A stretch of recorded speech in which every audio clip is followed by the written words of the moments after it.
अस्सलाम वालेकुम। चलिए आज हम बात करते हैं पाइल्स या जो है ना हेमोराइड्स पे कि पाइल्स क्यों कर होती है और इसकी कितनी किस्में हैं और इसे कैसे बचा जा सकता है।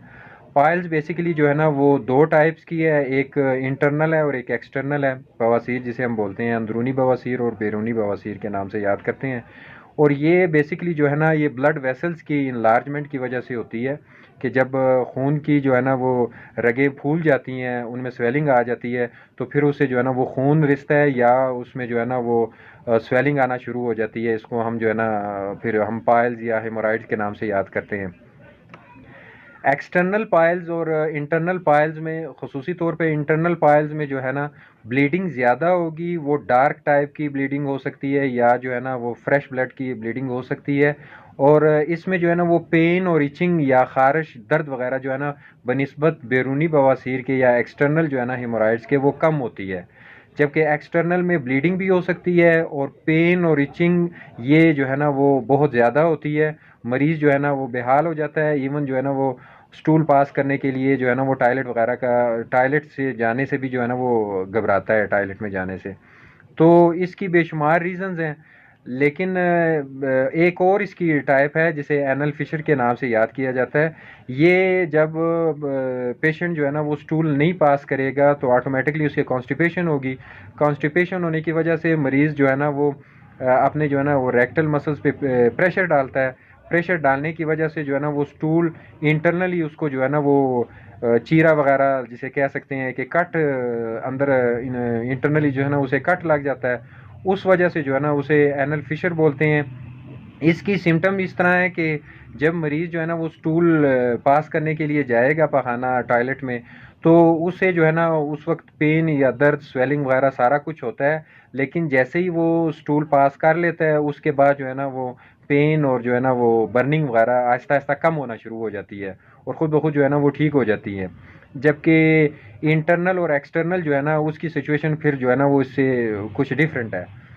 अब आ जाते हैं हम इसकी जो है ना उस पे एक और इसकी किस्म है जिसे हम कोलोन पल्प्स के नाम से याद करते हैं कि ये छोटे छोटे दाने होते हैं कि जो आपकी खसूसी तौर पे एनस के एरिया पे जो है ना इंटरनली छोटे छोटे दाने जो है ना वो नमूदार होना शुरू हो जाते हैं। ये तकरीबन 90% जो है ना या 80% कह सकते हैं कि ये ख़तरनाक नहीं होते, बिनाइन होते हैं। जबकि 10 या 15% ऐसे पेशेंट होते हैं कि ये छोटे छोटे दाने जो है ना ये इनमें कैंसर का जो है ना वो कैंसर की वजह से हो सकते हैं, वो कैंसर का जो है ना वो सबब भी बन सकते हैं। तो ये एक और इसकी टाइप कह लें या किस्म कह लें। अब आ जाते हैं हम इसकी जो है ना वो रीजंस पे कि किन वजूहात की बिनात पे जो है ना ये पाइल्स या बवासीर वगैरह जो है ना वो हमें होती है। ये इसकी बेशुमार रीजंस हैं।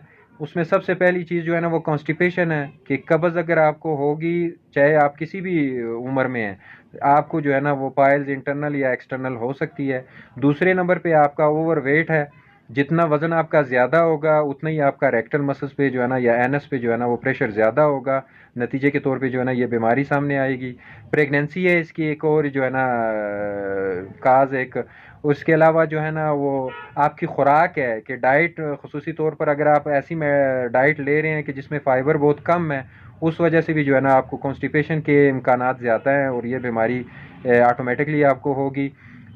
इसके अलावा फर्दर आप डाइट के अलावा एक्सरसाइज अगर आप एक्सरसाइज नहीं करते, आपका जो है ना वो प्रोफेशन इस तरह का है कि आप सारा दिन जो है ना वो बैठे रहते हैं। ज़्यादा देर बैठे रहने से कांस्टेंट आपका मुस्तकिल जो है ना वो रेक्टल मसल्स पे या एनस पे जो है ना वो प्रेशर रहता है, जिस वजह से जो है ना वो पाइल्स की जो है ना वो सिम्टम वो नमूदार होना शुरू हो जाती हैं एक्सरसाइज ना करने की वजह से। क्योंकि जितना आप ज़्यादा देर बैठे रहेंगे, बैठने की वजह से जो है ना ये चीज़ सामने आती है। और फर्दर उसमें आप स्पाइसी फूड वगैरह है कि जितना आप जो है ना वो स्पाइसी फूड लेंगे, मुरगन अशिया खाएंगे उसमें मिर्च मसाला है या पकोड़े समोसे वगैरह हैं या उसमें जो है ना वो गोश्त है, तो उससे जो है ना आपकी पेरिस्टालिक मूवमेंट जो है ना वो इंटेस्टाइनल मूवमेंट जिसे बोलते हैं वो कम होगी। ऑटोमेटिकली आपको जो है ना वो कॉन्स्टिपेशन होगी, वो ये जो है ना वो कंडीशन सामने आएगी। इसकी बेशुमार मेडिसन है जो है ना होम्योपैथिक के हवाले से बेशुमार मेडिसन है। क्योंकि होम्योपैथिक वे ऑफ मेडिसन जो है ना वो اکارڈنگ ٹو سمٹم ہے تو سمٹومیٹک ٹریٹمنٹ ہے. برننگ کے علاوہ اس کی ڈفرینٹ میڈیسن ہے. کانسٹیپیشن کے علاوہ اس کی جو ہے نا وہ الگ سے میڈیسن ہے. ان میں سلفر ہے سب سے پہلی جو ہے نا وہ میڈیسن ہے, سلفر ہے. اور اس کے علاوہ نکسومیکا ہے, پیونیا ہے, کالن سونیا ہے, فردر اس میں جو ہے نا برایونیا ہے, آرسینک ایلبم ہے, ہیماملس ہے. یہ بہترین میڈیسن ہے کہ جو آپ کو جو ہے نا وہ آپریشن سے جو ہے نا وہ 100% جو ہے نا وہ آپ کو بچا سکتی ہیں اور آپ کو جو ہے نا وہ بالکل کیور کر سکتی ہیں یہ میڈیسن. لیکن جو ہے نا وہ ڈیٹیل اس میں مسٹ ہے کہ آپ کو ٹائپ کون سی ہے اور کتنے عرصے سے ہے, تو وہ, اور دوسرے نمبر پہ آپ جو ہے نا وہ کیا کیا اس میں جو ہے نا وہ کھاتے ہیں یا آپ کا پروفیشن کس طرح کا ہے, یہ ساری چیزیں جو ہے نا وہ میٹر کرتی ہیں. اس حوالے سے جو ہے نا پھر آپ کا جو ہے نا وہ ٹریٹمنٹ ہو سکتا ہے. لیکن یہ ایک 100% جو ہے نا وہ کیوریبل ہے وداؤٹ سرجری. ہومیوپیتھک میں اس کی بے شمار جو ہے نا وہ میڈیسن ہے.